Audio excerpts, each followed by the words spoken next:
camera and action on the lean.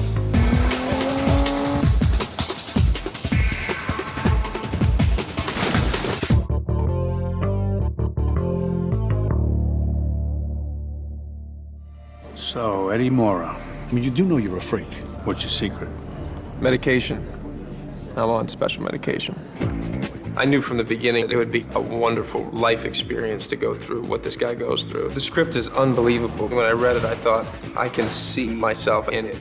So I tried everything to meet with Neil Berger, who was attached to direct it, and I told him that I felt that I had a way into this character, and then just sort of begged him that to let him know that I was the right guy for it. Action. And Robert De Niro. He's one of the reasons why I wanted to become an actor. And the idea of working with him was a childhood dream. Action! The role of Eddie is a part that requires a certain kind of actor. You need someone who's charming, who's funny, who's smart. Bradley, he has the right kind of range to play the down-on-his-luck kind of sad sack writer and the brilliant guy who's using 100% of his brain. His character goes through such enormous changes, and all of Bradley's skills and talents are jammed into this one movie. Eddie Mora, you all right? You look like you're living on the streets. Eddie, in the beginning of the movie, he's very down and out in his life. He doesn't look great.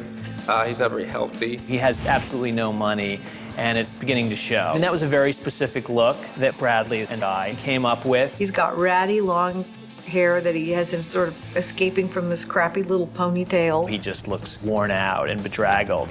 Bradley helped me come up with a timeline. So it was sort of like he's been on this downward spiral probably for the past 10 years or so.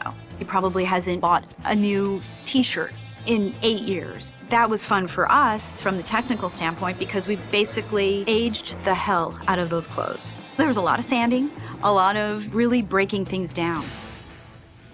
The color palette for his pre-drug look was very specific. The whole idea was muddy. This was a t-shirt that we aged. Everything is sort of sad and had its moment. These were the sweatpants. I mean, you're not in a good place if you're dressing like this. There's just no polite way to put it. Bradley looks like shit in the beginning of this movie. It's a sort of nondescript, slightly Unabomber-esque way of dressing. The movie is about this switch that happens in this guy's mind, and so when Eddie's on NZT, he goes through a lot of physical changes. Everything kind of gets cleaner, sharper. Suddenly he has a really good eye for style. Most of his shirts have a bluish cast to them, very crisp looking. That helps contribute to the fact that he's healthy and in shape and, you know, brings out Bradley's gorgeous blue eyes. It's almost as if he's lit from within and is cool as can be and at the top of his game. Hey, John. The reason why he starts to dress differently when he changes is really because it allows him to get what he wants. And I love to wear suits, so that was actually fantastic. It goes from night and day, and I had a conversation with Bradley, and he said, as soon as he takes NZT, he's an assassin. He is stealth. He has this kind of sense of perfectibility. You know, he's kind of become the perfect version of himself. Bradley has this ability to go from one end of the scale to the other, and he's perfect as Eddie because he can go from that guy that looks like a bit of a bum, really, to this guy who looks like $1 million.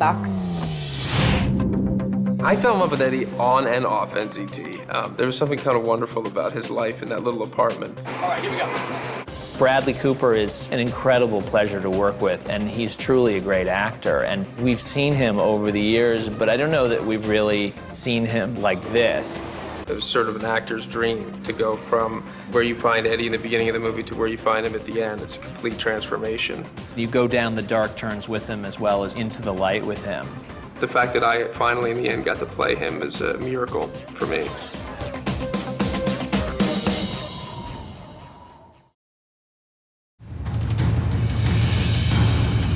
It's a roller coaster ride. From the beginning to the end, it just doesn't stop. He's kind of cartwheeling through life, and so I wanted the film to have this wild energy also, just moving forward.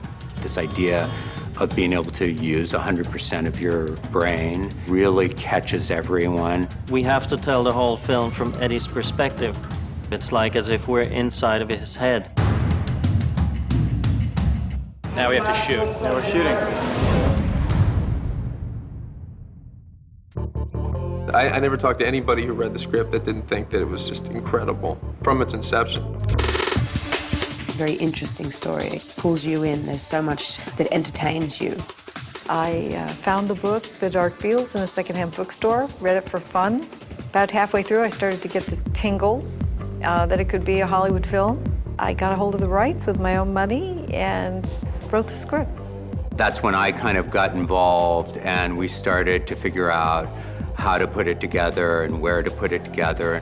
I thought it was a provocative idea, just verging on science fiction, but not really, kind of realistic and a timely idea, because everybody's in labs right now trying to make the ultimate smart drug.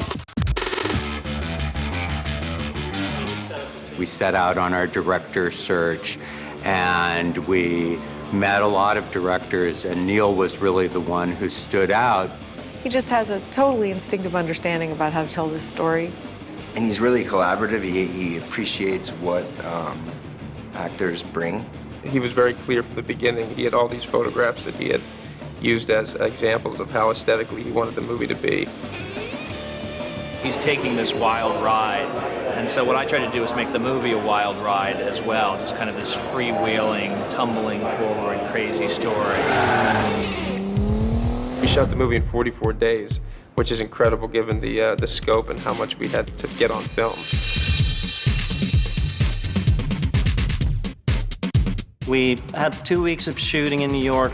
We had a lot to shoot, so we kind of decided to shoot fast. Starting any shoot in New York, which I've done more than once, is always a difficult shakedown cruise. Crowd control, forget it. You can't do it. There are New Yorkers wandering through your shots. Fortunately, they're usually blasé enough not to look up. We shot on the street, in traffic, not shutting down traffic, you know, mixing real people in with extras. You couldn't hear Neil. He was about 20 feet away from me, but I couldn't hear him because of all the streets and the buses, and I'm just, I think that has to inform the kinetic energy in the scene. Man, you look like shit. Really let yourself go, huh? What's up? In comparison to a lot of other films where maybe you have 2 or 3 days to shoot a location out, every day we are at a new location, sometimes 2 locations in the same day, so it's been quite challenging. We'd get these base camps and then we would just kind of send off our band to shoot, trying to keep as low profile as we can. We decided to just go run and gun. A lot of it was handheld. Hey, okay. It has that feeling of stolen footage and like it's shot for real. Gate is good. On the move to the Palomar. We are shooting 1 or 2 exterior scenes in Philadelphia that are supposed to be in New York, and this is one of them right around the corner here. So we found a pretty good street in Philadelphia, and we stocked it with police cars and film crews.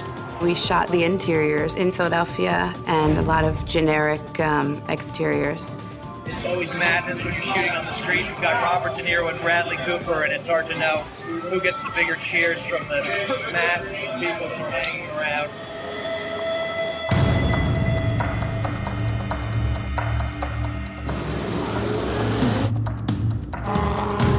The fact that we came to Puerto Vallarta is a very small thing, but it is kind of the cap for this exhilarating ascent that he has. Living the highlight, just like really cool vignette shots. You can just see our stunt driver in the white shirt up there, getting into position. It's about a 75-foot drop, and it's pretty crazy.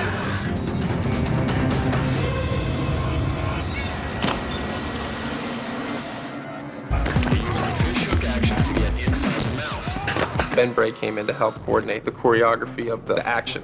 I'm literally just overseeing the fight sequences we had in Philadelphia and also here in Mexico City. There's sort of this climactic scene. It's a very physical, viscerally horrific scene. We worked hand in hand with stunt coordinator Jeff Gibson in New York.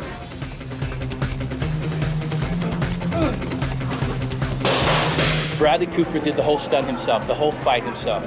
A double was only used for rehearsals. We have a stunt double here.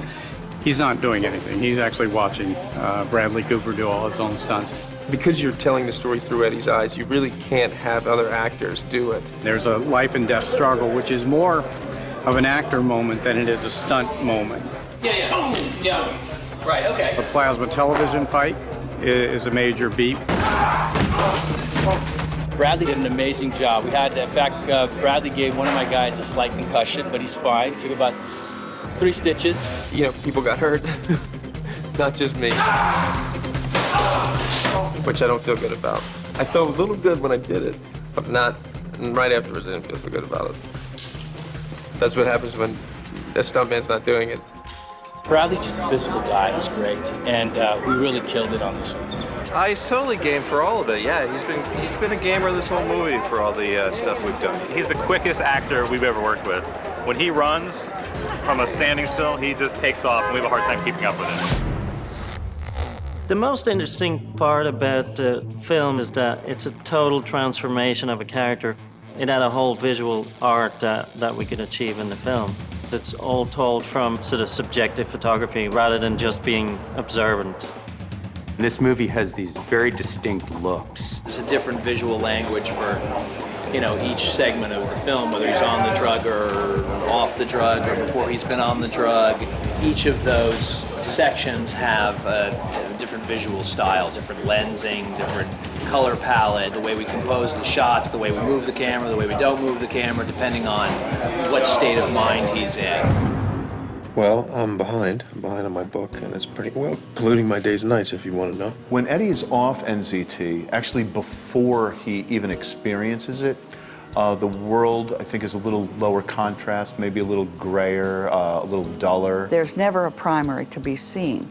Eddie's life is contrasted with the life of the streets. Life of the streets in Chinatown is yellow and red. If you get an overwhelming impression because that's the signage. But in his own personal space, it is simple and poor, grungy, and not too clean. Just like that. When he's off the drug, you know, the movie has a much more handheld kind of feel, rougher, you know, more raw. At times, very overexposed film, and on purpose, you know, being a little ugly with it. We also decided to shoot on different film stocks. With the Fuji film stock, it felt like it was perfect for the documentary style. It has a lot of latitude, it holds highlights. We decided to use very hard light at times, and it holds all of that beautifully. It burns out a little bit, but it's kind of very nice, and it holds the blacks, you know, the shadows you can see. We desaturated a little bit, and it's a little cool. When Eddie's on the drug, the world looks different. So technically, that means there's going to have to be a lot of changes. Suddenly, everything is brighter. He can see in greater detail. When he gets on the drug, it becomes very polished, and it becomes kind of glossy and kind of more colorful. We decided to go with Kodak. It's very clean grain, it's very rich, and it really makes the two worlds stand apart. We decided to be a little bit below the eye line, to be with wider lenses. Swooping kind of feel to it. So we're filming with this thing called a technocrane. So De Niro will be talking and this crane will be sort of wrapping around him. Very cool. And grabbing people as well. We're close to him. It's all a little bit more graphic in a way rather than being messy with it.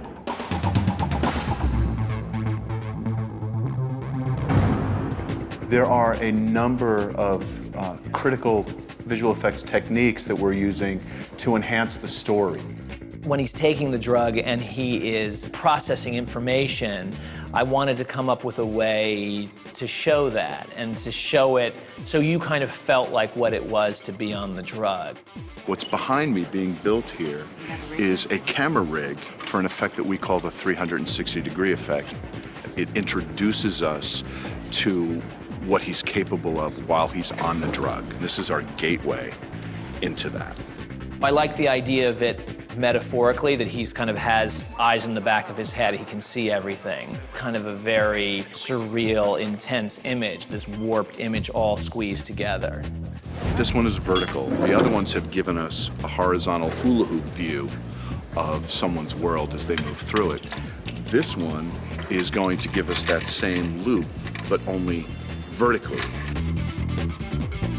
Another example is what we're calling the doppelganger, or the split Eddie effect, where Eddie appears multiple times in the same scene, showing that, you know, he has double the presence. But then, you know, too much of a good thing, it starts to burn out. he starts having something that we call time skipping, and he loses blocks of time. We go to a little more frenetic world. It's still maybe hyper bright and hyper colorful, but there's something amiss. It's starting to break down. For me, it wasn't trying to come up with the newest visual effect. It was trying to shoot it in such a way that you just felt like what it felt. For him to miss time, to sort of step into, you know, the street when he thought he was in a restaurant. Where it will take us, Lynn, you can't even imagine. It should be a good visual experience for an audience. There are moments in life, moments when you know you've crossed a bridge, your old life is over. We did some stuff that I think hasn't been seen before. How far will you go? What will you do to attain success?